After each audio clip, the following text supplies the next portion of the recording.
Het is Trump gelukt. Hi, ik ben Tom Lassing, beursbox.nl. Waar ga ik het over hebben? Ik ga het hebben over de rechtszaak, over die geheime documenten in Florida. Dat is de rechtszaak die het zwaarste gold voor Trump, want hij was zo schuldig als wat. Wat is er gebeurd? De rechter, door hem aangestelde rechter Cannon, heeft gezegd: ik werp dit helemaal uit de rechtszaak, dit verwerp ik. Hier heb ik niks mee van doen.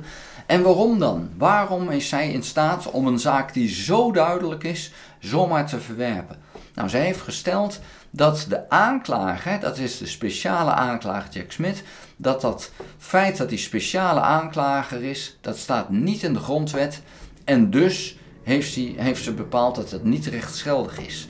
En dat is een hele rare zaak. Heel verrassend dat ze daarmee komt, want dit wordt door een hogere rechter verworpen, verwacht ik.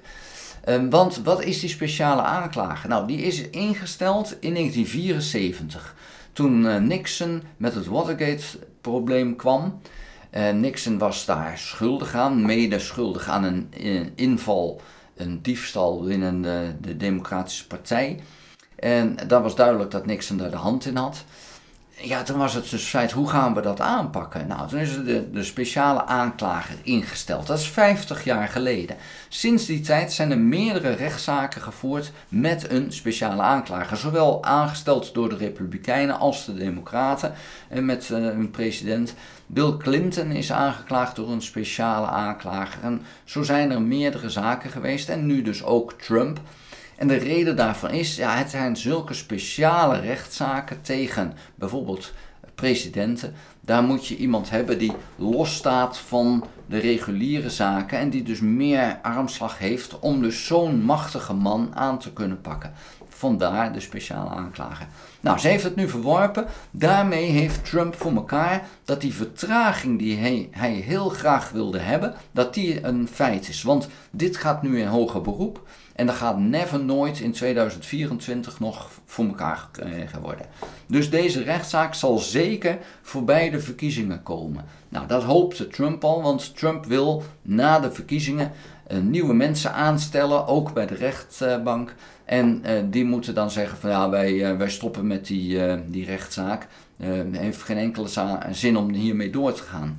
Het zou natuurlijk voor de rechtsgang in Amerika een schandelijke zaak zijn dat je door je verkiesbaar te stellen, terwijl je schuldig bent, verkiesbaar te stellen, dat je er onderuit komt. Want iedereen weet dat Trump schuldig is. Daar is geen twijfel over. De bewijzen zijn gigantisch. Hij is alleen nog niet veroordeeld. Nou, dat gebeurt dus nu niet. En zal hij de verkiezingen winnen, dan is de vraag of het dan ooit gaat gebeuren. En dit gaat gewoon geen goede zaak zijn. Je verwerpt in feite de grondwet, want een aantal mensen komen ermee weg. En zeker een gekozen president komt ermee weg door dat te doen, want hij kan zijn eigen veroordeling dus tegengaan. Dan sta je boven de wet, dan ben je een koning. Dus dat is waar de Amerikaanse overheid, de Amerikaanse samenleving naartoe gaat. Naar het feit dat je dus een koning of, ja, beter gezegd een dictator aan het creëren bent die boven de wet staat. Dit is nu gaande.